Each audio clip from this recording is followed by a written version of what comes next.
Allez-y, hein, vous pouvez commencer. Bonjour à tous. On va présenter notre projet sur l'étude de risque élaboré par Ajabi Nour, Loueti Mohamed Amin et moi-même, Jay Zach. On a décomposé notre travail suivant ce plan: introduction, risque et danger, la méthodologie d'analyse de risque, courbe de Farmer et l'effet de coup de fouet, et puis finalement un QCM.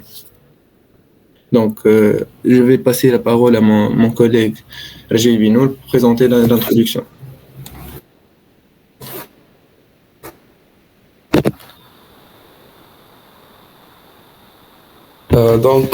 Voici un schéma qui schématise la chaîne logistique en une série d'engrenages précis qui travaillent ensemble pour maintenir le mouvement. Si un engrenage coince au set, cela peut entraîner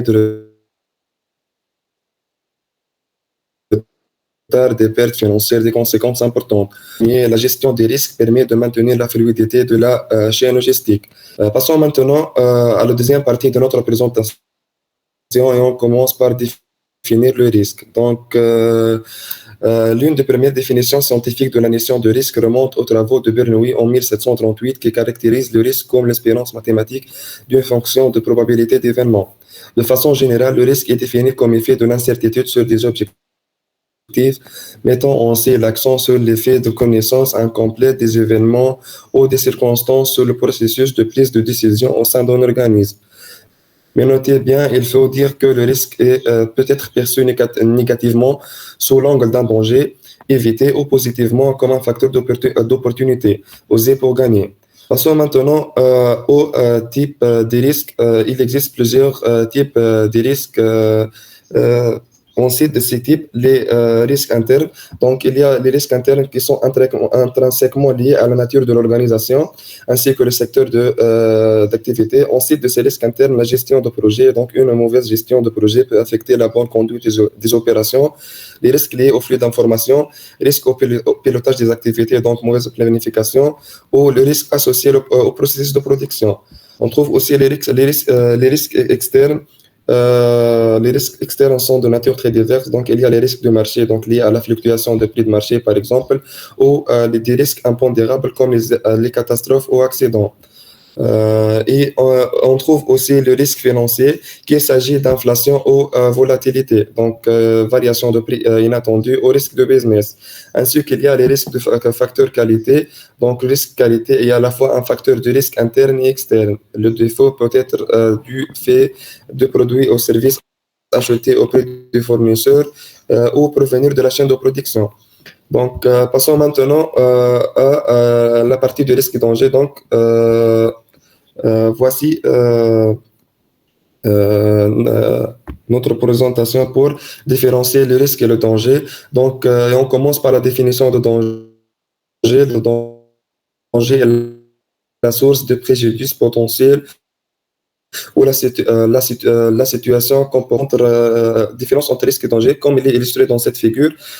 Quand un piéton traverse une route, les voitures représentent un danger. Lors de la traversée d'une autoroute, le risque d'accident est très élevé. Lors de la traversée d'une route de campagne, le risque d'accident est faible. C'est pour cela le risque naît de l'existence des dangers. Le risque est l'évaluation de la probabilité que des individus, des populations de biens ou l'environnement soient affectés par la conséquence de la matérialisation d'un danger plus ou moins auquel les spécialistes associent deux caractéristiques: l'occurrence de concentration de l'accident, la probabilité, et la gravité des dommages engendrés, la conséquence. Et par suite, ce qui nous donne que le risque R est donc une combinaison de la probabilité P et des conséquences C de la matérialisation de danger. Passons maintenant à méthodologie d'analyse de risque. Donc, voici un schéma qui nous donne une idée sur le processus en général de notre méthodologie des gestions de risque qui débute avec l'identification, l'établissement du contexte dans lequel on donne les données de l'organisme ainsi que on fixe les objectifs. On fixe les objectifs de cette étude. Puis on passe à la partie d'appréciation des risques qui contient l'identification de risques. qui permet d'identifier tous les risques potentiels liés à l'activité. Ainsi, aussi, il y a l'analyse de risque qui nous permet de chercher les causes et les impacts du risque sur l'activité de notre organisme. Après, il y a l'évaluation de la probabilité. Donc, évaluer la probabilité que chaque risque se produise avec la gravité de ce risque. Et on finit avec le traitement de risque. Donc, il a élaboré des plans et les mettre en œuvre pour répondre à chaque analyse de risque. Je passe la parole maintenant à mon collègue Mohamed Amin Ghaffar.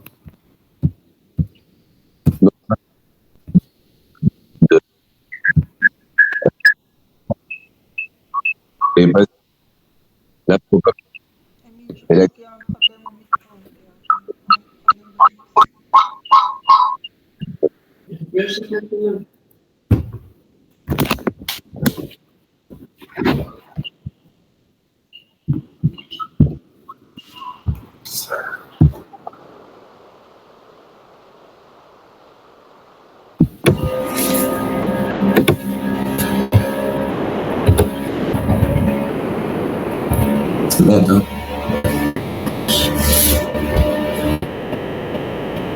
Passons maintenant à la courbe de Framer. Donc, le principe de cette courbe illustre la probabilité et la gravité de deux événements non souhaités.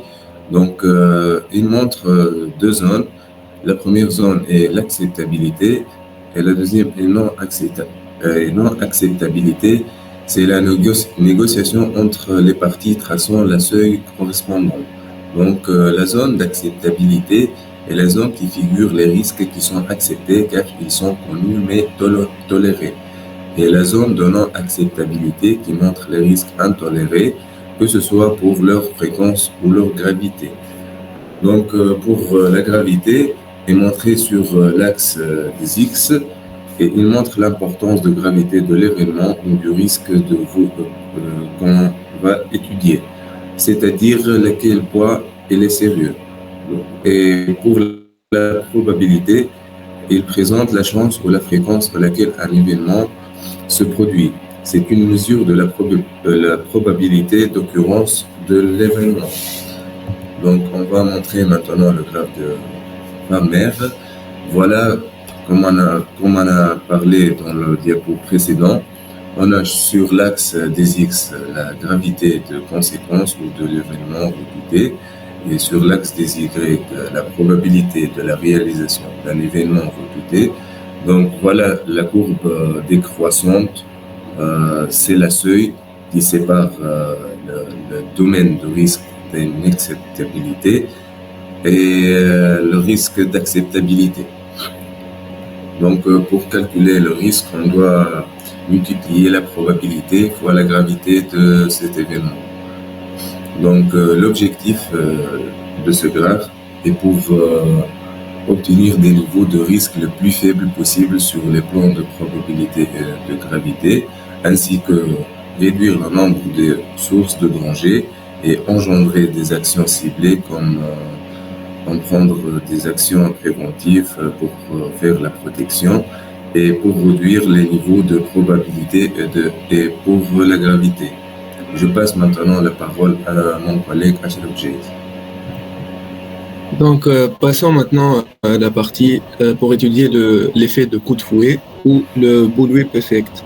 Donc, c'est quoi l'effet de coup de fouet? Ce phénomène a été théorisé en 1961 par J. Wright Forster, fondateur de la dynamique des systèmes. Donc, en français, on aurait plutôt tendance à rapprocher cet phénomène ou cet effet de celui de l'accordéon ou l'embouteillage. Donc, il est également nommé par l'amplification de la variabilité de la demande, AVD. Donc, cet effet coup de fouet entraîne soit une augmentation des stocks quand la demande faiblit, soit une pénurie lorsque la demande augmente.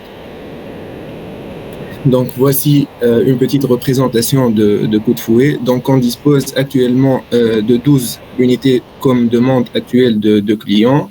Donc, on constate une élévation de demande des clients par 15 unités d'après une prévision. Donc, cette augmentation engendre une augmentation par 20 unités dans le détaillant, puis 30 unités pour le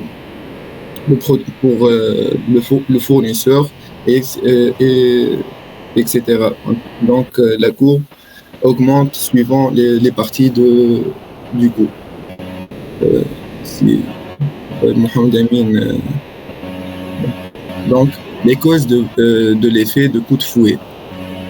Donc, les causes initiales de ce phénomène sont multiples, d'où la difficulté de l'éviter sans avoir les bons outils, mais elles sont toutes issues d'un manque d'anticipation qui prend plusieurs formes. Donc, cela peut être un manque de stratégie à long terme quant à la gestion de la chaîne logistique, un manque d'informations fiables, les ajustements de la prévision de la demande, saisonnalité ou tendance, les commandes groupées, les fluctuations des prix, le rationnement et la pénurie entretenue, la variabilité des délais donnant lieu à des potentiels long lead time, matière, transport ou production. Donc des machines hors usage, en maintenance ou quelconque activité qui impactent ou limitent les capacités de production et les offres promotionnelles. Donc, comment peut-on éviter l'effet de boule? Donc, on peut établir les règles de gestion pertinentes, c'est-à-dire limiter l'achat de l'eau, mieux vaut ne commander que la marchandise dont on a véritablement besoin et intégrer la variabilité et la saisonnalité dans les stocks de sécurité. Réduire ou maîtriser l'influence sur la demande, prix plus stable, action et promotion maîtrisée ou gérer avec un logiciel adapté. On peut aussi donner toute la place à la communication et la collaboration parmi tous les maillons de la supply chain pour permettre l'information à bien passer. Donc, prévoir les ventes en fonction de la marché et interroger les collaborateurs qui ont l'information terrain. Avoir un bon dimensionnement du stock de sécurité pour éviter la double demande. Ou faire du management des risques pour avoir des plans de secours en cas de situation extrême. Donc, on passe les conséquences de l'effet. Donc, comme conséquence, elles peuvent être graves financièrement avec non seulement un investissement supérieur à la demande, mais aussi tous les coûts annexes qui s'y rattachent, que sont les frais de stockage ou logistique.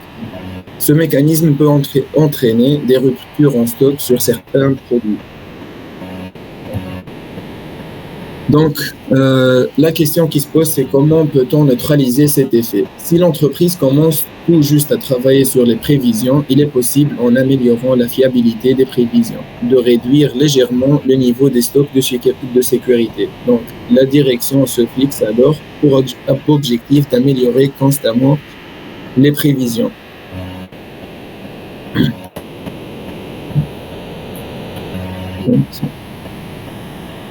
Voilà un autre métographie et un petit QCN pour récapituler ce qu'on a vu.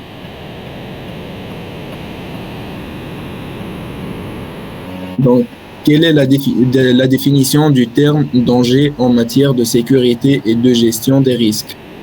Donc, 1. La probabilité qu'un événement indésirable se produise, une condition ou une situation avec le potentiel de causer des dommages. 3. Les conséquences négatives d'un événement.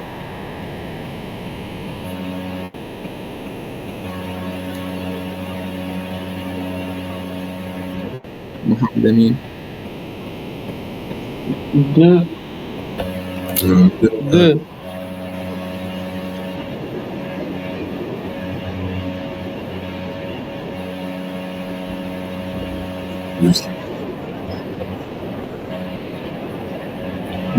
محمد انت تو قلت Oui.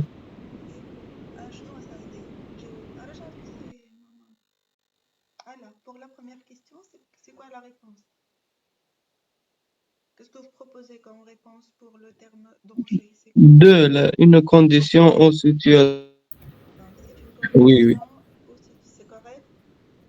C'est correct. Une condition ou une situation avec le potentiel de causer des dommages. Oui. Continue les questions, Ashraf, s'il te plaît. Mais lequel des éléments suivants n'est pas une cause de l'effet de coup de fouet? 1. Erreur de prévision. 2. Comportement humain. 3. Demande des consommateurs. 4. Problème de communication.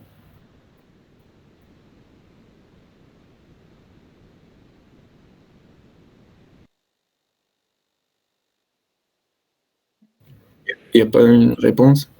Il y aura une réponse sur ton peu. Ah, ok. Alors, on a déjà vu là l'effet coup de fouet, donc vous êtes censé répondre. Qu'est-ce qui peut...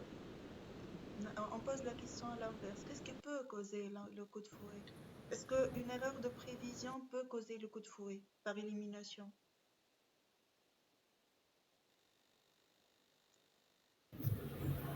Oui, Oui. Mhm. Comportement humain. oui. Vous n'arrivez pas à répondre, essayez d'éliminer. Ok? Da. Mhm.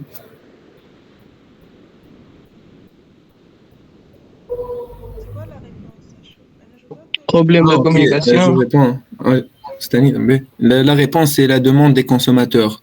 Ce n'est pas une cause de l'effet de coup de fouet. Ah bon? Je vois que les quatre sont des causes de l'effet coup de fouet. Ah bon, Déjà, j'ai une petite explication. d'accord. Donc, la demande des consommateurs n'est pas une cause de l'effet de fouet. Les causes de l'effet de fouet, également connues, non, peut inclure généralement les facteurs tels que les erreurs de prévision et les comportements et les problèmes environnementaux entour. Donc, la demande des consommateurs ne peut pas être une cause directe de coup de fouet, car, car c'est normal. C'est une critique qui fait face. Vous avez dit c'est la cause principale. Lorsque la demande des consommateurs varie de façon imprévue, sans communication, Mhm. sans communication, c'est le point de départ de l'effet coup de fouet. Sauf si vous avez une explication pour dire que c'est pas la demande. Mhm. C'est La critique qui peut-être fait vous face. voulez dire c'est la variation de la demande, c'est pas la demande. Non, peut-être. Mhm. C'est là je connais minime de l'effet coup de fouet. Qu'est-ce que ça commence? Eh, mais la demande de ta client. Me demande Peut-être qui. il faut ajouter la variation de la demande pour dire que c'est pas. Mhm. Mais dans le cas général, les quatre, là, si on considère que la demande est variable, les quatre réponses Ok.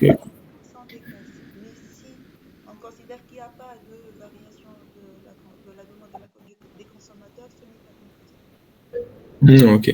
Passez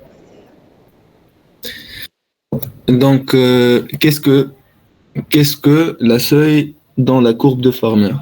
Donc, la courbure qui sépare la zone d'acceptabilité et la zone d'inacceptabilité. 2, la zone d'acceptabilité. 3, la zone d'inacceptabilité. Et 4, aucune réponse.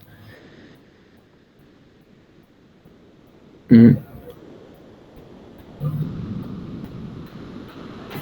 de Farmer, elle sépare quoi?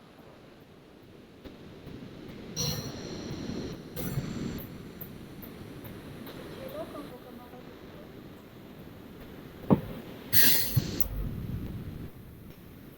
Mais on va répondre à ça par la suite.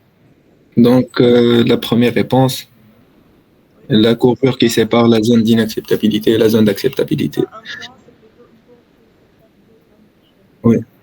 Ok. Donc, dernière question. Donc, l'effet coup de fouet implique lequel des éléments suivants?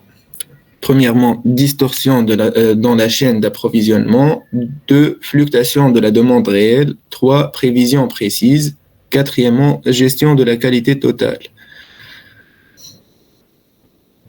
Est-ce qu'on procède par répondre, madame, ou on attend? On attend. Ok. Donc la conséquence. Aka, la question c'est sur la conséquence de l'effet coup de Euh, fouet. oui, oui, non. Alors, c'est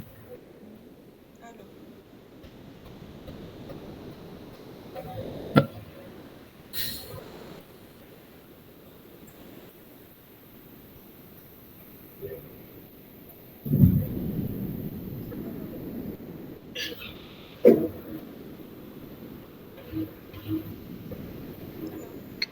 Donc, la réponse, madame, je, ok. je parle. Oui. Donc, quelle peut être la première et la deuxième? Madame, Fluctuation de monde réel.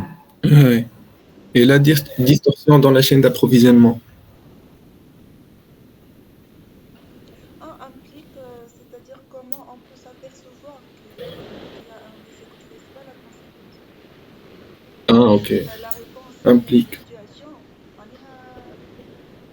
ماهيش conséquence. La fluctuation de la demande réelle, c'est une cause. Et c'est une façon de s'apercevoir on peut, voilà, on a un effet coup de fouet. Ah, ok. Donc, merci pour votre attention et c'est bon. Merci beaucoup. Merci, merci. Pour la pertinence des informations, n'oubliez Mhm. pas de partager la présentation pour vos camarades اللي ممكن يتقدم عليهم cette émission. D'accord. Et les informations sont pertinentes. J'ai le même problème avec la présentation en vidéo, c'est qu'au lycée, il est marqué de ce qui est écrit sur les diapositives, là, de la feuille qui va nous tout de suite Mhm. très anticipé, infatigable. Il y avait un petit effort supplémentaire à faire pour avoir, pour valoriser ce que vous avez préparé. Sinon, je vous dis, pour chaque manque d'application sans preuve. Merci. Honnêtement, la question m'a beaucoup mis dans la tête. Vous avez tous les documents, je peux consulter en même temps les Ah, informations. oui, oui. Vos Non. camarades peuvent trouver d'autres questions dans les documents. Les questions que tu as posées. Madame. Non. Les questions que vous avez proposées, est-ce qu'il y a d'autres questions? Non, madame, j'ai élaboré cette question. Elle avait dit, j'ai Et trouvé nous seulement ces aussi, deux questions. chacun a fait les questions. Oui. Peut-être que vous avez raison. Merci. On va l'appeler pour préparer le cours maintenant. D'accord. Voilà. Puisque vous avez respecté le plan FIR, je vais rajouter, surtout pour la courbe de Farmer, une seule chose peut-être qui n'est pas à 100% correcte, c'est qu'on va y arriver par la suite, c'est que la courbe de Farmer n'est pas uniquement pour lire des informations, là pour déterminer des seuils, mais on est demandé à tracer cette courbe-là. Donc, je vais vous proposer une façon de tracer cette courbe de Farmer voilà, d'acceptabilité de risque, puis on va l'exploiter. Ce n'est pas une courbe qui est déjà prête, on va l'exploiter. On peut la tracer et l'interpréter. Ce n'est pas uniquement un seuil à lire, voilà, des limites à connaître. D'accord? Et l'exemple sur le risque et danger, il est très pertinent aussi. C'est très parlant. D'accord? Donc, je vais reprendre juste l'effet coup de fouet, on l'a déjà vu. Hein. Vous êtes censé répondre à toutes les questions posées sur l'effet coup de fouet. On va reprendre donc, euh, on va reprendre les notions que vos camarades ont déjà expliquées. Essayez de répondre à mes questions, s'il vous plaît. Pratiquement toutes les informations, disons une grande partie des informations dont nous avons besoin pour ce cours ont été déjà données dans l'exposé de vos camarades. D'accord? C'est un bon exposé, comme ça encore une fois. Alors, Merci beaucoup. Marjé, il ne faut pas lire Wakao, il faut préparer un speech. Vous parlez moins, mais par vos propres mots, vous lisez des phrases entières. C'est tout ce que. C'est la remarque que j'ai voulu vous dire. Hein? D'accord? Ben, alors, pour ce qui est la partie sur le cours, ça a été présenté par vos camarades. On va commencer par surtout une description, voilà,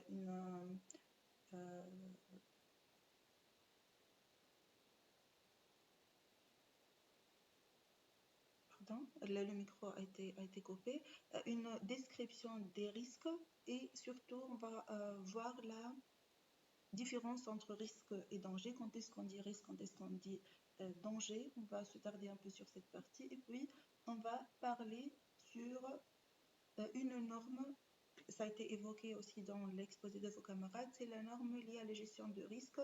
Vos camarades ont utilisé dans l'exposé le schéma qui présente le processus d'évaluation de risque basé sur la norme ISO qu'on va voir au cours de cette présentation. Et je vais rappeler rapidement l'effet coup de fouet ou le bullwhip effect, ce que nous avons vu jeudi dernier. D'accord? Nous avons déjà vu cette partie, on va rapidement la rappeler.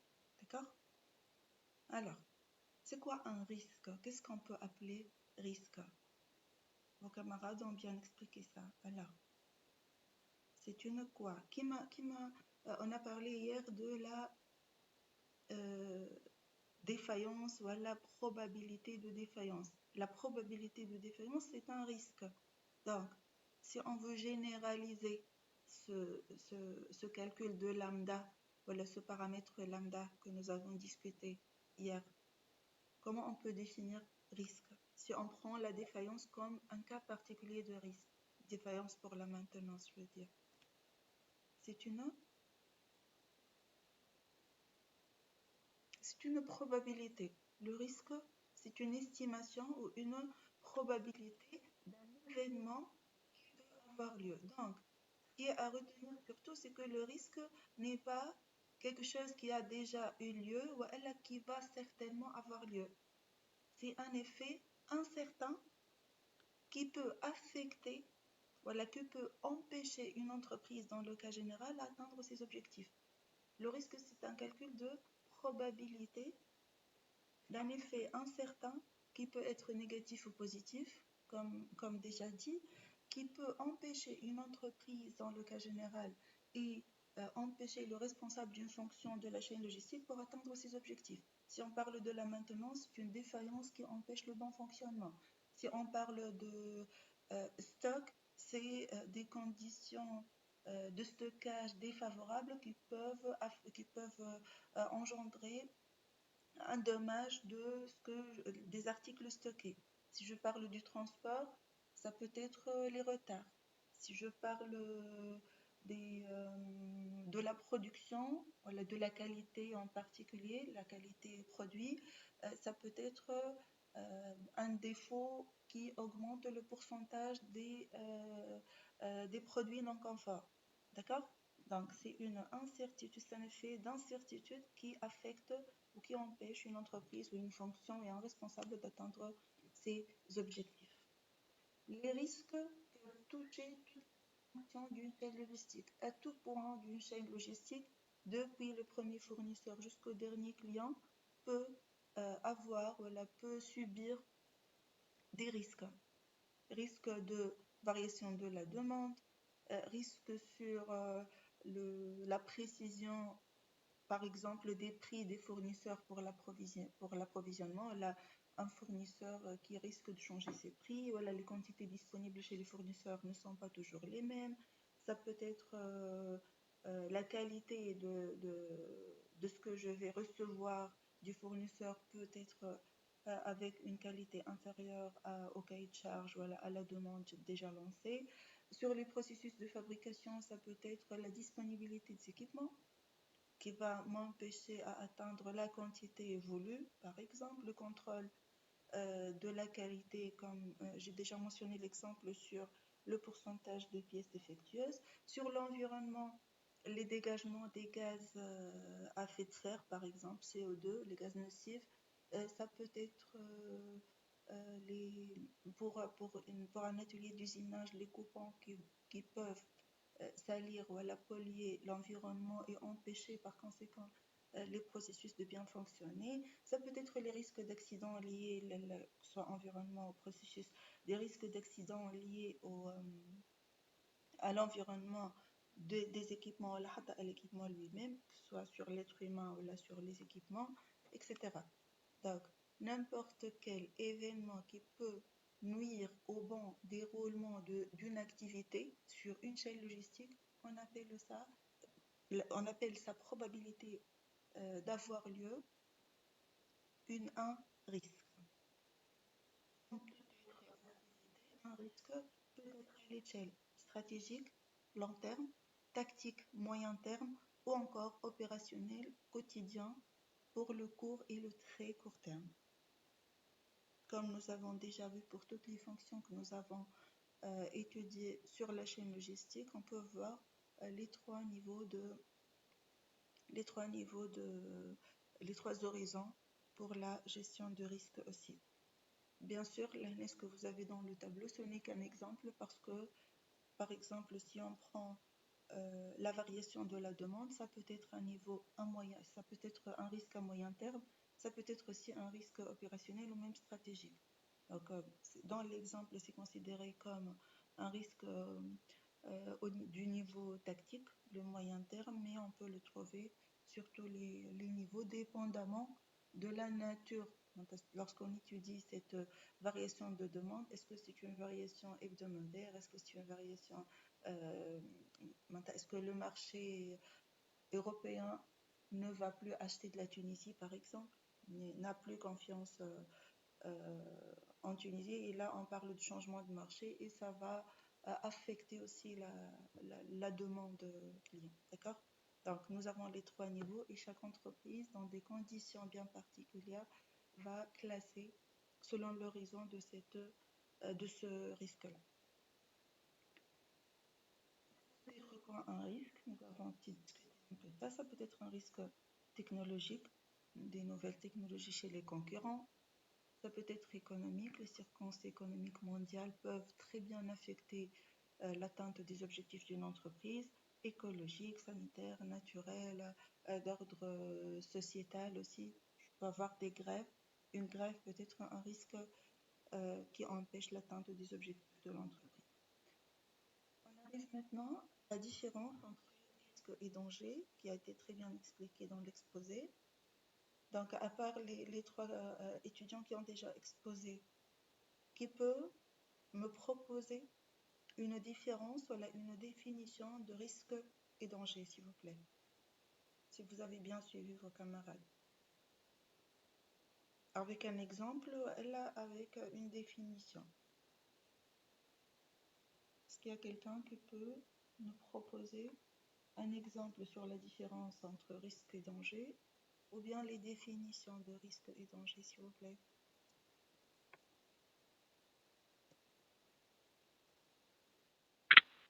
Le risque est une évaluation des dangers. Donc, très bien, Mohamed, on mesure le danger par un risque. Déjà, lorsqu'on parle, on parle un risque élevé de quelque chose. Ce quelque chose, c'est le danger, et on évalue le danger par une probabilité, comme nous avons déjà défini le risque comme étant un calcul de probabilité ou d'incertitude d'occurrence. Très bien. Est-ce que, à part C'est ça, un résultat, madame. le résultat, c'est quoi qui est un résultat? Risque, résultat d'un danger. C'est un peu plus que ça. C'est pas un résultat, parce que sinon ça aura une conséquence, mais le risque, ça mesure la probabilité d'avoir un danger. Dans l'exemple, est-ce que vous pouvez nous expliquer l'exemple que vous avez proposé dans l'exposé? Le risque d'accident. Le danger. Euh, la voiture est un danger, le risque c'est l'accident. La voiture, c'est le danger et le risque, c'est l'accident. Est-ce que c'est ce que vous avez dit dans l'exposé? Madame, le risque d'accident lors de la traversée d'un autoroute, ce n'est pas le même lors de traversée de la campagne. Donc, le risque dans l'autoroute est plus élevé. Par suite, on a quantifié, madame, nous avons fait un Voilà. C'est échelle ça. pour mesurer le danger. Donc, c'est pas une conséquence, mais c'est l'ensemble. C'est le résultat, c'est une probabilité due à une concurrence d'un ensemble de circonstances qui peuvent aboutir à ce danger, qui est l'accident, c'est pas la voiture en fait. Le danger, c'est avoir un accident, mouche avoir une voiture qui passe Oui. sur la route, Mohamed, d'accord? Donc, le danger, c'est avoir un accident. Un piéton peut avoir un accident en traversant la route, en traversant une route. Oui. Est-ce que cette route-là, c'est l'autoroute ou elle a je crois que Thomas Fakrouni, dans la campagne. Une route où il n'y a pas Ouais. beaucoup de voitures, etc. Donc, le risque, c'est la mesure de la probabilité. C'est une évaluation des circonstances qui peuvent aboutir à ce danger-là. C'est la conséquence. La conséquence d'un danger sur autre chose. Ça peut être, comme nous avons déjà vu avec les défaillances, ça peut toucher l'être humain, ça peut toucher les équipements, ça peut toucher l'environnement avec des degrés différents. D'accord? Donc, le risque, c'est une évaluation du danger. Dans l'exemple, le danger, c'est l'accident. Le risque, c'est la probabilité d'avoir cet accident-là. Et cette évaluation, voilà, un calcul de probabilité est, dans la majorité des cas, intuitif et subjectif. Donc, il n'y a pas, c'est scientifique, oui, parce que ça utilise la loi de la probabilité, mais ça reste subjectif. Donc, il n'y a pas de méthode déterministe pour calculer la probabilité d'un risque, comme le cas pour les défaillances, si on veut faire l'analogie entre défaillance, qui est un cas particulier de risque, et le risque dans le cas général. D'accord? Comment on va évaluer intuitivement, subjectivement, en proposant ce qu'on appelle deux dimensions pour évaluer ce risque-là. On propose, les spécialistes proposent la probabilité d'occurrence ou la répétitivité, ça s'appelle aussi la répétitivité, et propose les conséquences que tu as appelées conséquences, Mohamed, c'est un volet de la description de risque. C'est la conséquence ou le degré de gravité de ce risque-là. D'accord? Nous avons vu déjà quelque chose qui ressemble à ça. Qu'est-ce que nous avons pu évaluer avec une probabilité d'occurrence et un degré de gravité? Et détectabilité aussi. Nous avions trois. كان exponentielle. ما سمعتكش عاود لي. C'est quoi باللغة exponentielle, madame. non, non, non.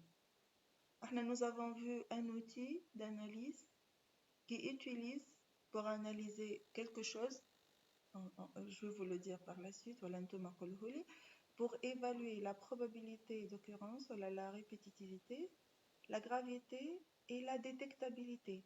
C'est quoi l'outil qui utilise ces trois critères d'évaluation? Un outil d'analyse prévisionnelle. Vous vous rappelez de l'index? Vous vous rappelez de l'index?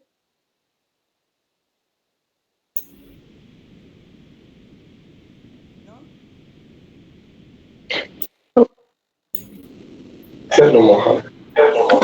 madame شنو قلتي؟ Vous vous rappelez de l'index? Est-ce qu'on a vu quelque chose qui s'appelle index? Ah oui, oui, madame. Oui, comment L'analyse des modes de défaillance de vérifier l'efficacité. Ok. Comment on نحل الميكرو. Est-ce qu'il y a un problème de micro? Est-ce que j'ai un problème de micro? Non, non. Ah, Non, non, madame. oui. Alors, comment on évalue les effets de l'index? Sont quoi les critères d'évaluation des défaillances dans l'index? Comment on évalue? Comment on calcule la criticité? En se basant sur quels critères? On a vu ça il y a 2 semaines uniquement. Madame, c'est le produit d'un Hein? criticité, c'est un produit d'un de F, La fréquence, détection, fréquence gravité. ou gravité. Hein. Donc, la défaillance, c'est un cas particulier du risque qu'on évalue par 3 dimensions. Mais pour le risque, dans le cas général, on l'évalue avec 2 dimensions. La détectabilité. Donc, on représente les dimensions de risque sur le plan en considérant 2 critères d'évaluation ou 2 dimensions qui sont la probabilité d'occurrence ou la fréquence ou la répétitivité aussi, et la gravité qui est le degré des conséquences sur ou bien un équipement, ou bien une activité, ou bien un être humain, ou bien un budget, etc.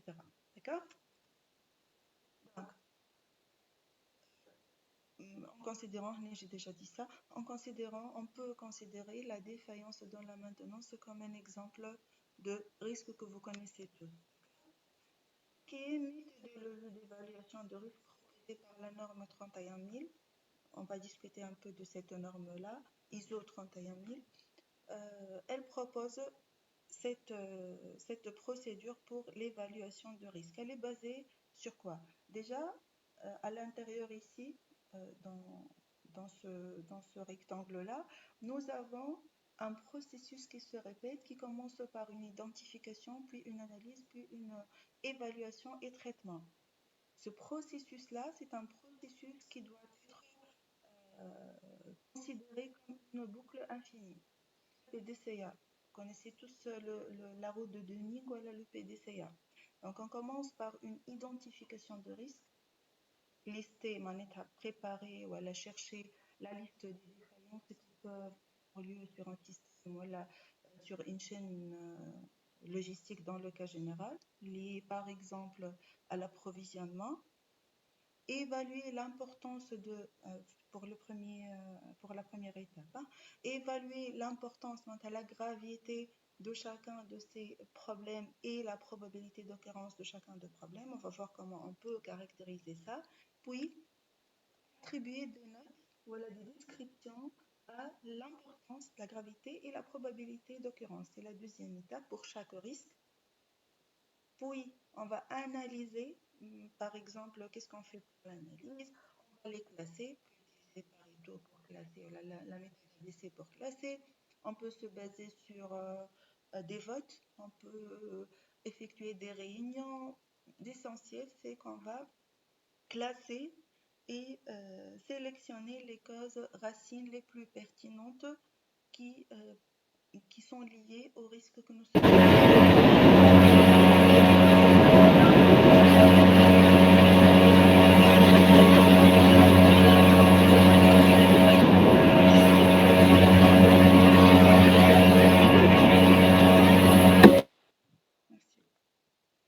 Et une fois nous avons évalué et analysé les risques, on passe à l'élimination des causes les plus pertinentes, l'élimination par une vérification et mise à jour, etc.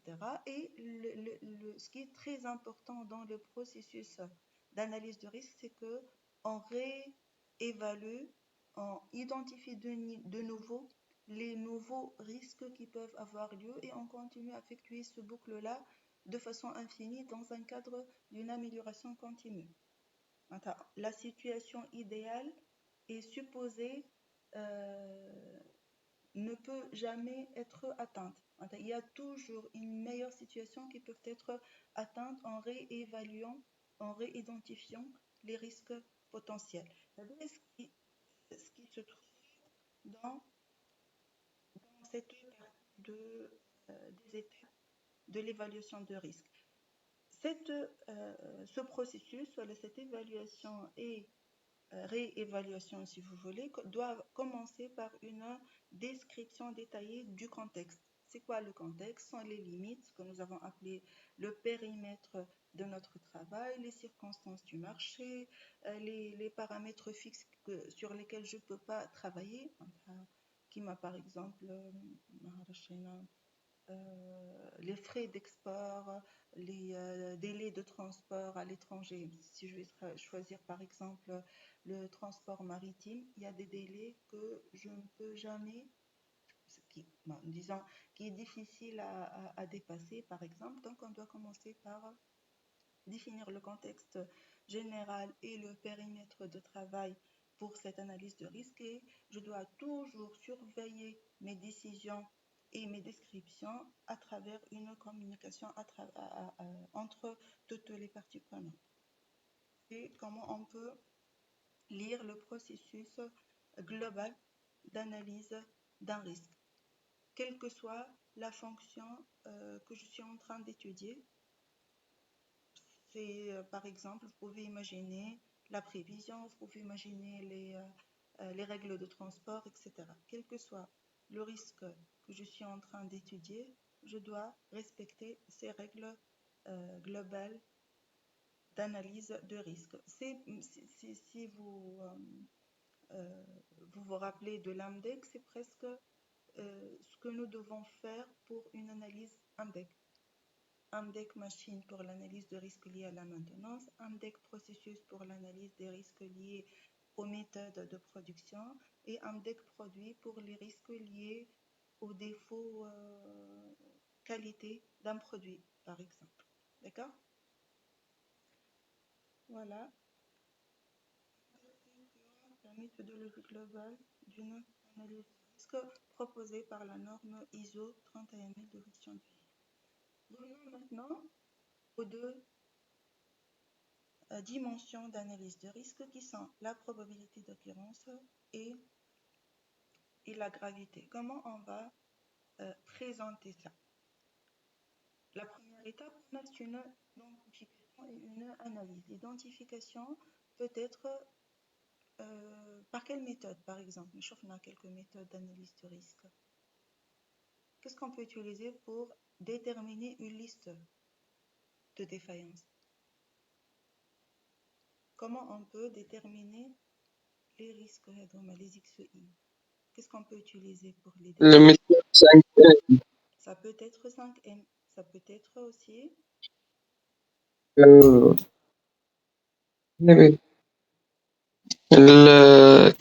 Ishikawa. Ishikawa ou bien on peut avoir des réunions. On peut avoir un 5P. brainstorming. Voilà. 5P aussi pour approfondir l'analyse. Oui, très bien. On peut avoir, on peut organiser un brainstorming, des réunions de brainstorming. On peut travailler sur les risques éventuels, puis après l'identification, on choisit, voilà, on sélectionne les risques les plus pertinents par Pareto, par des votes, etc. Et on va analyser par la suite en affectant en particulier une note de probabilité d'occurrence et une note pour la gravité. Sans quoi ces notes-là, les notes peuvent être 2 fois par jour, 5 fois par semaine, 2 fois par an, une fois toutes les 3 années. Donc on peut avoir une probabilité proprement dit. Ou bien, je peux donner des adjectifs. Souvent, rare, trop souvent, toujours, jamais. Voilà, une probabilité 1, 2, 3, 4. Donc je donne des niveaux différents de probabilité avec une échelle bien décrite, bien sûr. ديما l'analogie نتاعنا نعملوها avec l'AMDEC.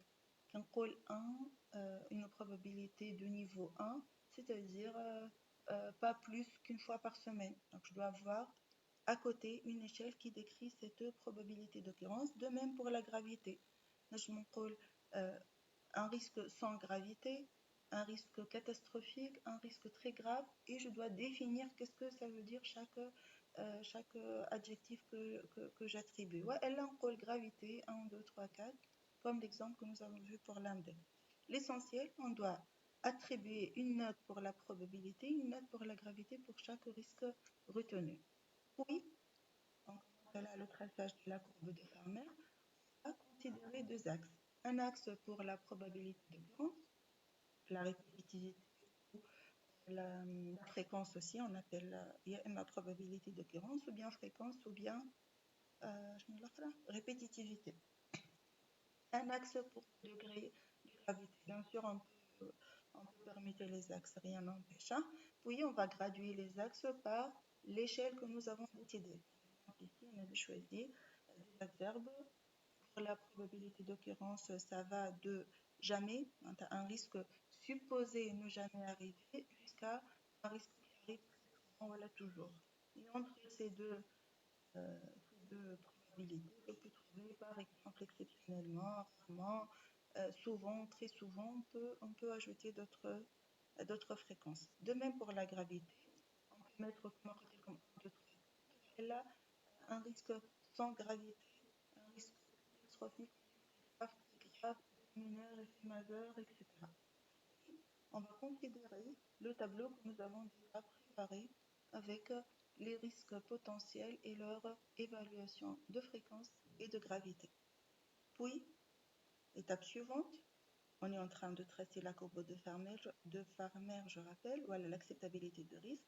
On va placer les risques avec leur description dans cette courbe-là.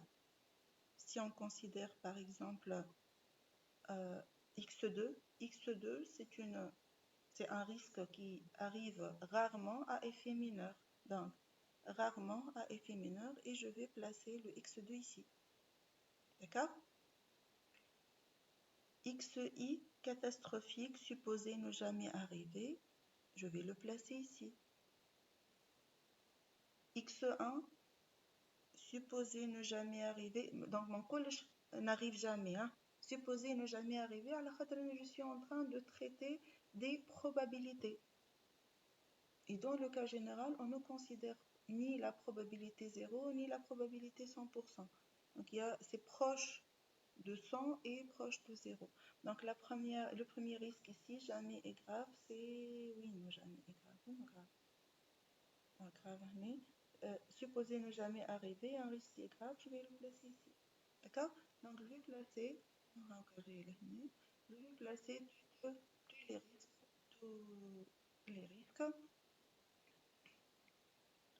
avoir un nuage des points qui représentent les risques que j'ai déjà déterminés et évalués. D'accord? Si on observe le nuage de points, on peut définir 4 zones particulières. Nous avons ces deux zones-là. La zone 1, ce sont des risques qui n'ont aucune gravité, qui n'affectent pas le bon déroulement du travail et qui sont supposés ne jamais arriver. Est-ce qu'il y a un problème si nous avons des risques là? Est-ce qu'on va les traiter, les risques de la zone 1? Non, Non, on n'a pas besoin de les traiter. Qui peut me donner un exemple sur ça? Exemple de risque qui n'a aucune gravité dans une industrie. Par exemple, industrie chimique ou l'industrie lourde.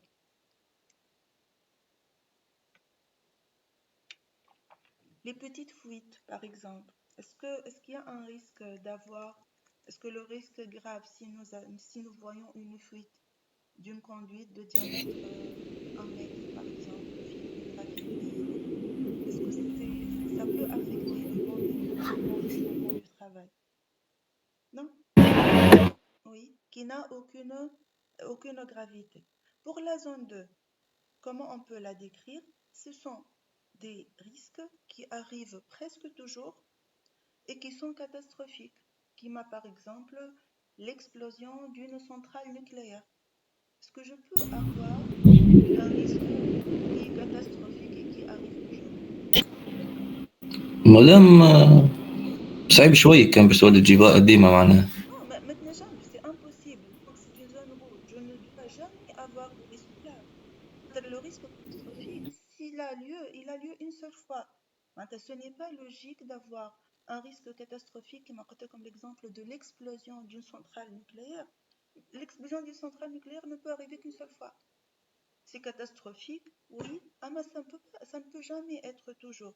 Donc, logiquement, je ne peux jamais avoir un nuage de points important ici. C'est l'inverse de ce que nous avons pour les risques sans gravité qui n'arrivent presque jamais ou là qui arrivent très rarement. D'accord? Donc, je ne dois jamais avoir un risque ici, des risques dans cette zone-là. Parce que théoriquement, pratiquement, il n'y a aucun risque catastrophique qui arrive toujours. D'accord? Théoriquement, toujours, hein, non, pratiquement, on ne peut pas savoir. Mais, donc, les deux premières zones extrêmes. Les deux autres zones, et on va utiliser ces deux zones pour définir la courbe qui délimite deux zones d'acceptabilité et inacceptabilité, comme déjà dit dans l'exposé de Vogelfrey. Est-ce que je suis en train de dire qu'on ne peut jamais avoir des risques catastrophiques qui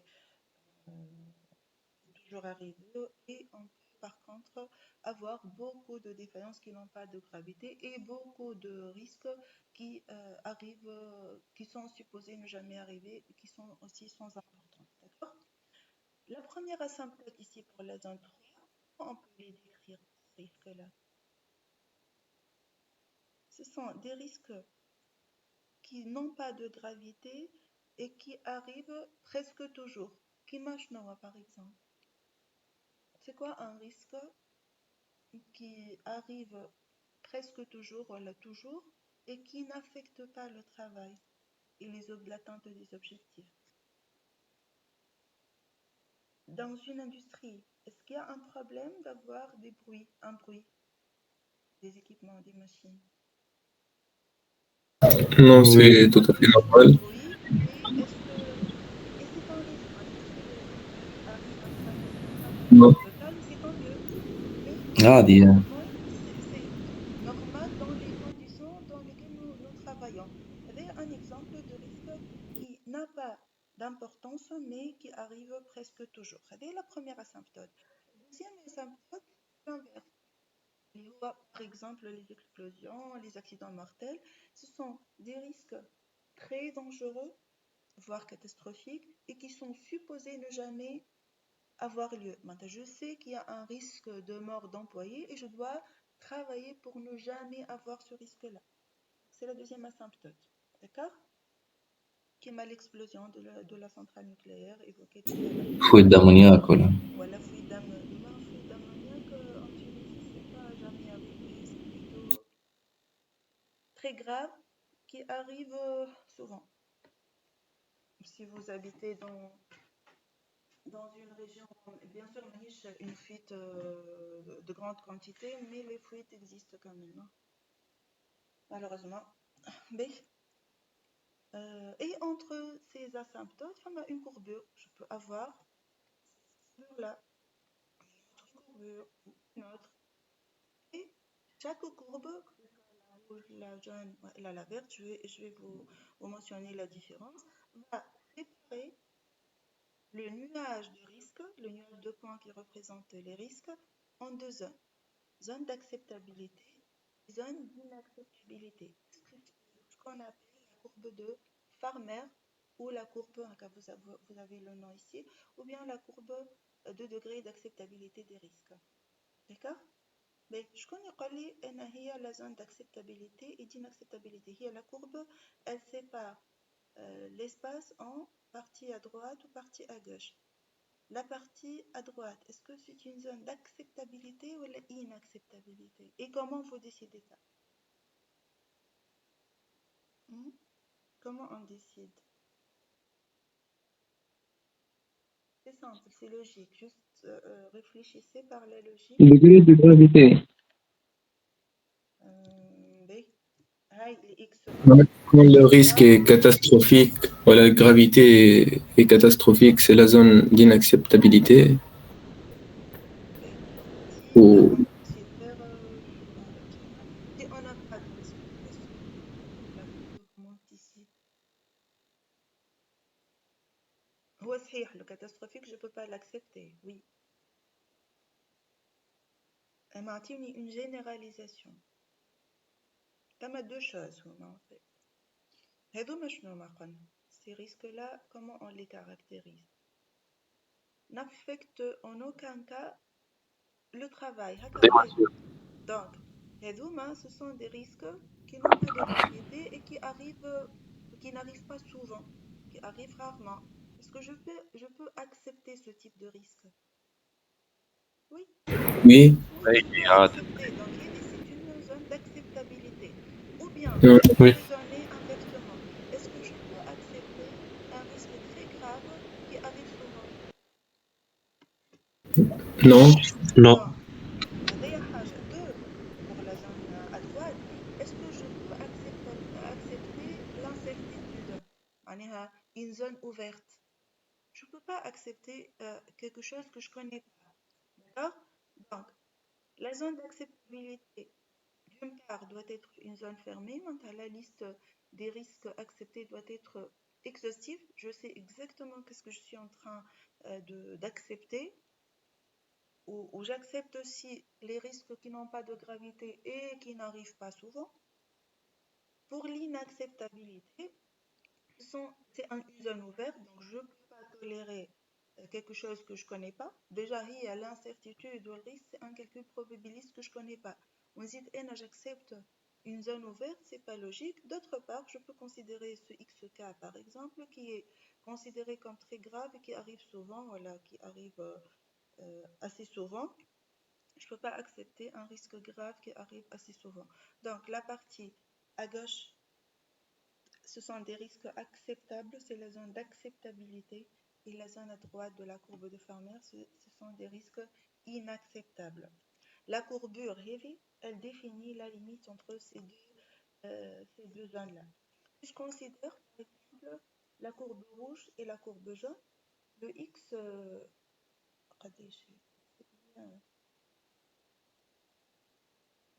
X1 ici, le X1 ici, il est acceptable pour la courbe jaune, inacceptable pour la courbe rouge.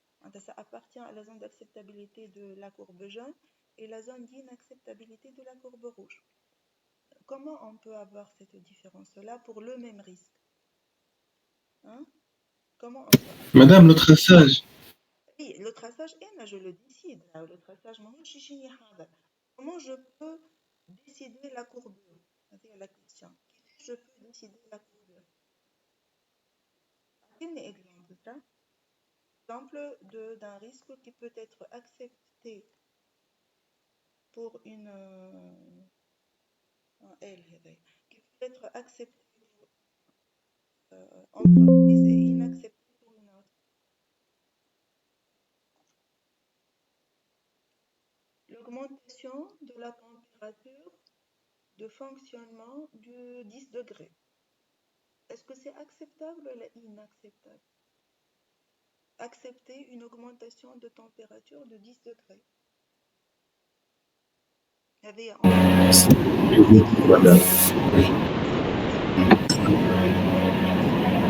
Augmentation de la température de 10 degrés.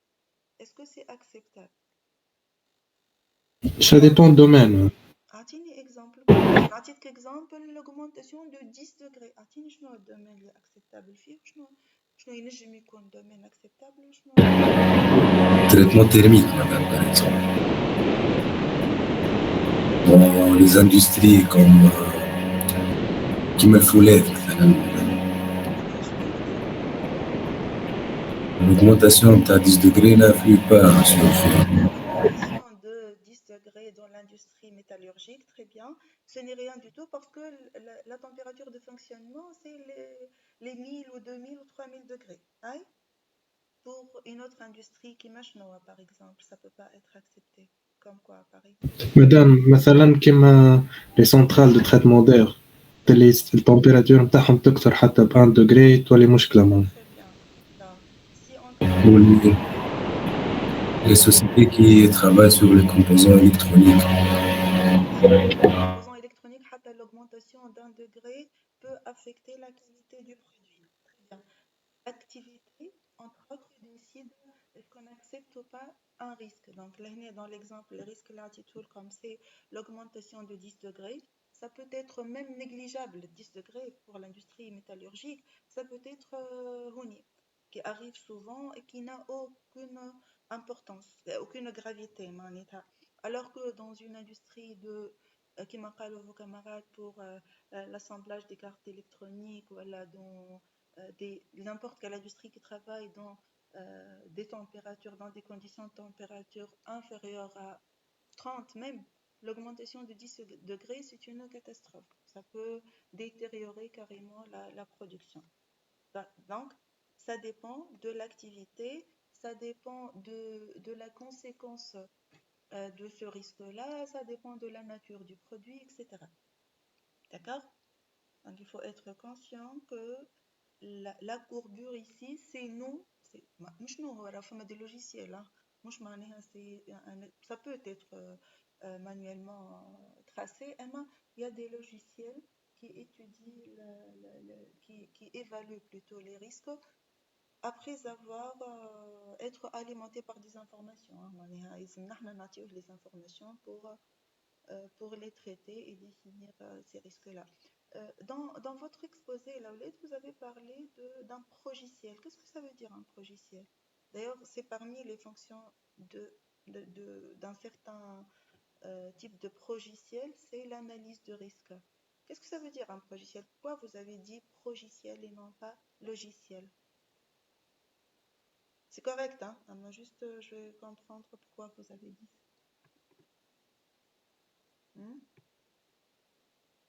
C'est quoi un progiciel? Est-ce que vous pouvez, ceux qui ont présenté, est-ce que vous pouvez nous proposer un exemple de progiciel? Madame, ensemble de logiciels.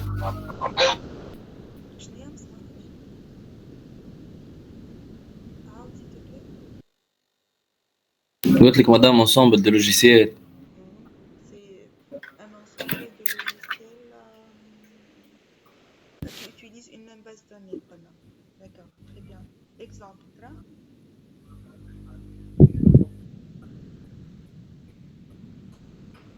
Exemple. Est-ce que vous vous rappelez? ERP. Dynamics, madame. L'ERP, c'est un logiciel. L'ERP, c'est un logiciel où nous avons parlé de l'ERP que vous allez avoir pour l'année dernière, l'année prochaine. D'accord? Donc, SAP, c'est un logiciel de gestion. D'accord? Logiciel, c'est un ensemble de fonctions qui sont des fonctions, c'est un ensemble de logiciels de gestion de différentes fonctions qui utilisent une même base de données. On est dans la même base de données, les mêmes relations pour traiter la production, la maintenance, la gestion de risque, l'approvisionnement, le stockage, etc. Madame, c'est quoi la différence entre les deux réellement? Logiciel ou logiciel ou progiciel? Est composé par plusieurs logiciels. GMAO, c'est un logiciel. Ah, GPAO, ok. c'est un logiciel. On a un logiciel de gestion de stock qui est dans un même outil informatique qui utilise la même base de données. On parle de Progiciel, ok, d'accord. logiciel. Progiciel, ok. C'est une technologie assez avancée qui vient de s'appeler pour les heures. D'accord. Évaluation de risque, on peut définir des couleurs, les risques acceptés et les risques qui ne sont pas acceptés. Moi, je passe une couleur ou bien on peut traiter des zones d'acceptabilité. Si tout ce qui est mineur est très faible, dans l'exemple, bien sûr, tout ce qui est mineur et très faible, ce sont en la couleur verte. Tout ce qui se trouve dans la zone bleue, c'est ou bien qui ont une préférence importante, qui n'ont pas de gravité comme conséquence, ou là, qui sont assez significatifs, mais qui sont supposés rarement arriver, etc. Jusqu'à arriver à une zone rouge. On peut avoir plus que 4 couleurs. Par exemple, ici, vous avez par exemple les risques acceptés et qui peuvent être acceptés ou qui ne sont pas acceptés. D'accord? Mais par exemple, on a des niveaux 1, 2, 3 pour la gravité, des niveaux 1, 2, 3, 4 pour 2, 3, 4 pour la gravité, 1, 2, 3, 4 pour la fréquence. D'accord? On peut avoir plus que 4 niveaux certainement. Nous avons déjà discuté ça. D'accord? Des questions sur la courbe de Farmer? Non? D'accord. Oui. Pour les normes maintenant de gestion de risque. Est-ce que vous connaissez des normes qui sont utilisées pour la gestion de risque? Ça, qu'est-ce que ça veut dire une norme? Voilà, une norme ISO en particulier. Une norme, c'est quoi? C'est-à-dire quoi?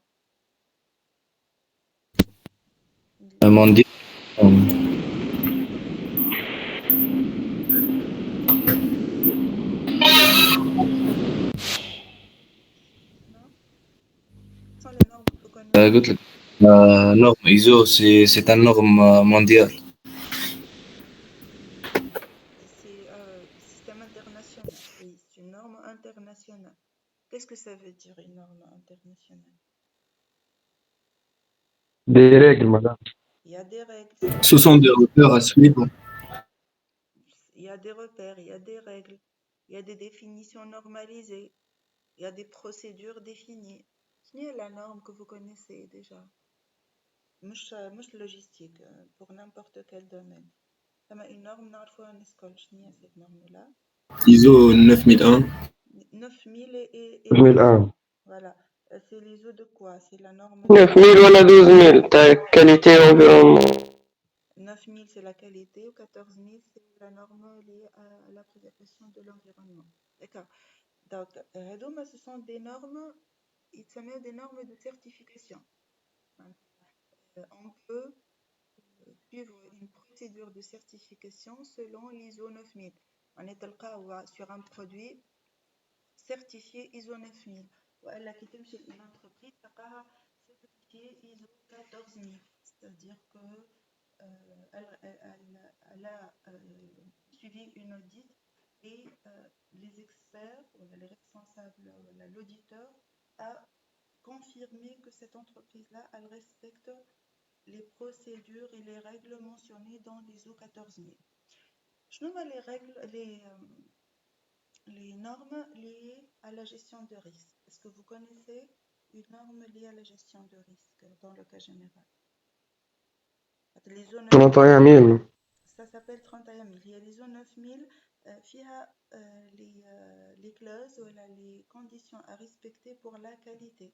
14 000 pour la préservation de l'environnement. Il y a des normes liées à l'industrie chimique, il y a des normes liées à l'industrie pharmaceutique, aéronautique, etc. Pour la norme 31 000, c'est une norme liée à la gestion de risque dans le cas général. Si on veut représenter la norme 31 000, vous cherchez des informations sur la norme 31 000, elle englobe presque toutes les normes qui existent déjà. Dans la norme 31 000, on doit prendre en considération les soucis de la qualité mentionnés dans l'ISO 9000. La sécurité, le 22 000, c'est la norme liée à la sécurité. 18 000, c'est la norme SST, sécurité santé de travail. C'est la norme 14 000 aussi, la norme 21 000 pour le développement durable, etc. Donc la norme 31 000, elle gère tous les risques liés à une chaîne logistique, que ce soit cette chaîne logistique, elle est industrielle ou elle a une chaîne logistique de service. D'accord? Les limites de la norme 31 000, il y a le cercle en jaune, pardon. D'accord? C'est une norme canadienne, ça a été proposé au Canada, mais c'est une norme qui n'est pas toujours une norme certifiante. Une norme qui définit des pratiques, des bonnes pratiques de gestion des chaînes des risques sur une chaîne logistique. Ça propose des procédures à respecter dans le cadre des bonnes pratiques, des définitions normalisées qui sont utilisées dans un grand nombre de pays qui commencent déjà à travailler sur la gestion des chaînes logistiques, entre autres la Tunisie bien sûr, mais ce n'est pas une norme certifiante. On ne peut pas trouver, à mes connaissances jusqu'à maintenant, une entreprise qui est certifiée ISO 31 000. Je travaille selon les règles de l'ISO 31 000, mais il n'y a pas de certification ISO 31 000. D'accord? Vous voyez la différence entre une norme ISO et une norme certifiante. Donc l'ISO 31 000 travaille selon la logique de la route de MIG PDCA. Ce que nous avons vu de définition de risque, évaluation, analyse, amélioration, et on revient à identifier de nouveau les nouveaux risques éventuels. Donc, c'est un processus d'amélioration continue. Et une norme qui n'est pas destinée à une certification. Elle fournit des principes et des bonnes pratiques, elle harmonise les processus de management et favorise une culture de bonne gestion logistique. Peut-être ça évolue vers une norme certifiante. Là, il y aura d'autres normes d'autres organismes qui vont proposer une certification. Ça commence à être élaboré. Il y a une certification pour la gestion de risque, le management de risque dans les chaînes logistiques dans le cas général. D'accord? Parmi les risques de gestion des chaînes logistiques, nous avons déjà vu l'effet coup de fouet. C'est quoi l'effet coup de fouet? Un rappel rapide pour terminer. C'est quoi l'effet coup de fouet? Je vous rappelle que nous avons eu déjà une vidéo. Tu peux nous rappeler la vidéo? Elle parle de quoi? Elle parlait de quoi la vidéo? De l'effet coup de fouet, bien sûr. C'est quoi l'idée qui a été proposée? Vous étiez présents? Nous avons vu la vidéo ensemble. La bière. هكا شديت منها قال لا بيير شبيها لا بيير. La bière, le produit sur lequel celui qui a élaboré la vidéo a travaillé. Mais l'idée, c'est quoi? Comment cette vidéo a illustré l'effet coup de fouet?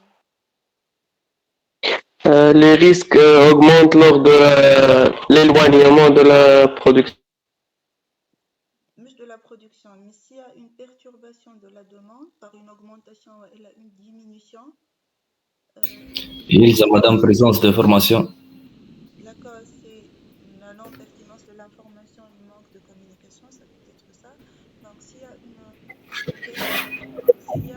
perturbation de la demande, que ce soit une augmentation inexpliquée ou une diminution qui n'est pas prévue, le risque d'augmentation de l'incertitude de la demande augmente en s'éloignant de la source qui est le consommateur dans l'exemple de la vidéo.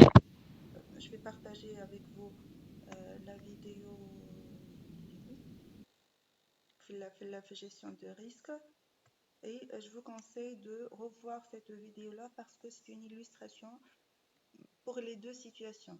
Une augmentation imprévue de la demande peut engendrer un effet coup de fouet et une diminution aussi peut engendrer un coup de fouet.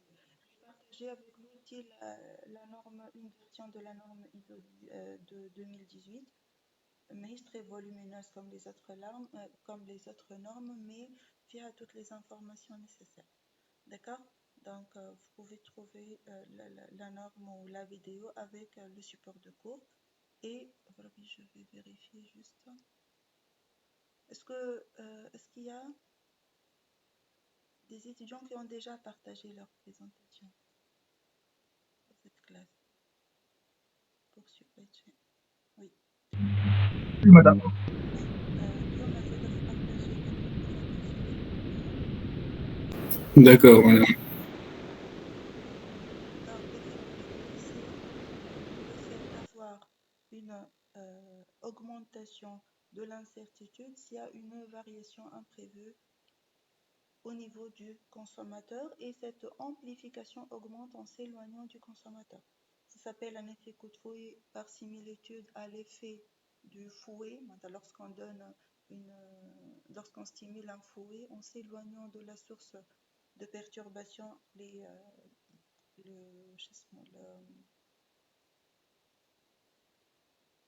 la résonance augmente. Et ça s'appelle aussi le bullwhip effect. Tout ça met tout en temps à la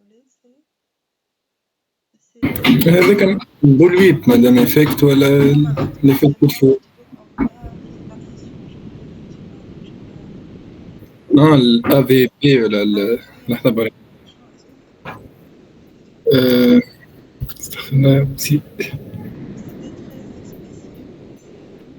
L'amplification de la variabilité de la demande. AVD. Amplification de la variabilité de la demande. Donc, la demande, elle varie au niveau du consommateur et sera amplifiée en s'éloignant de ce consommateur-là. C'est une description de ce qu'un effet coup de fouet. Pourquoi on peut avoir cet effet? C'est principalement parce qu'il n'y a pas de transparence et de transfert instantané ou le transfert dans les délais de l'information de variation de la demande. D'accord?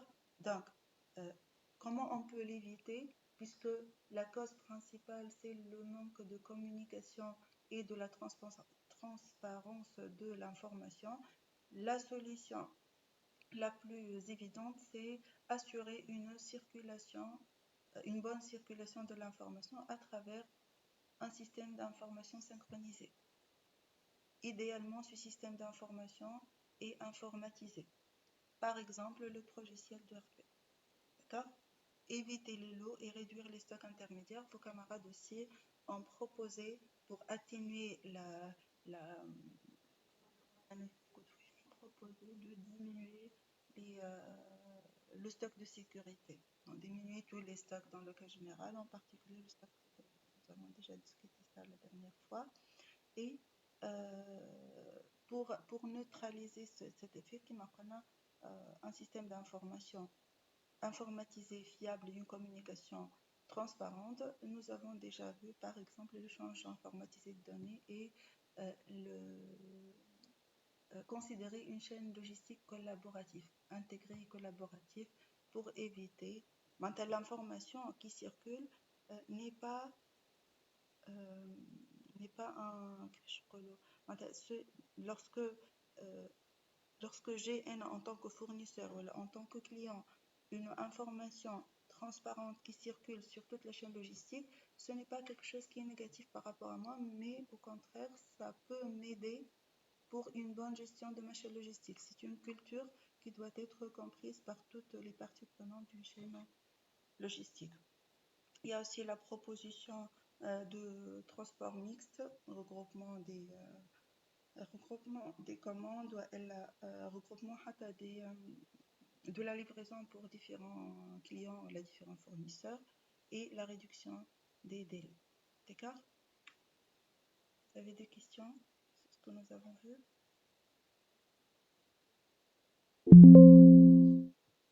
Non? Pour jeudi, nous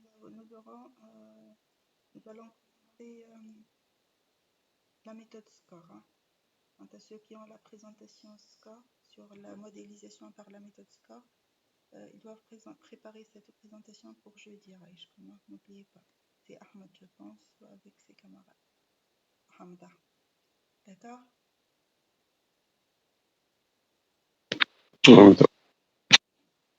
Pour ceux qui n'ont pas encore présenté, nous avons la séance de jeudi, déjà la présentation sur la méthode SCORE. Nous aurons un travail dirigé sur la modélisation SCORE pour mardi prochain. La dernière séance sera mardi prochain. Donc, s'il y a des étudiants qui n'ont pas encore présenté, ils doivent m'informer au préalable durant cette semaine, pour pouvoir planifier la séance de mardi prochain, pour planifier les exposés. Donc, nous aurons encore une seule séance la semaine prochaine, une séance de 3 heures, et ce sera la dernière chance pour les étudiants qui n'ont pas encore présenté. Si vous ne présentez pas d'exposé, vous aurez un 0 comme note d'exposé. Hein. C'est tout ce que j'ai dire, c'est conformément à ce qui est mentionné dans la fiche module. Je dois avoir la liste des présentations avant la fin de cette semaine, s'il vous plaît. Vous voulez présenter, vous m'informez au préalable pour pouvoir planifier la dernière séance. J'ai des objectifs à atteindre, quel que soit le nombre d'exposés. D'accord? Et Emma un message sur Classroom, là vous m'envoyez un mail. Ok, madame. D'accord? Ok. D'autres questions? مدام بالنسبة للأناليز دوكو نبعث لك ميل اليوم يسالش La méthode SCORE. قلت لك ها لا الأناليز دوكو خاطر نتاع الجمعة الجاية اللي بعد قلت لي بسرعة نتاع المينتنانس. اوكي. D'accord. Voilà. J'ai fini ce que j'ai à dire. Si vous n'avez plus de questions, on va clôturer la séance. C'est bon? C'est bon.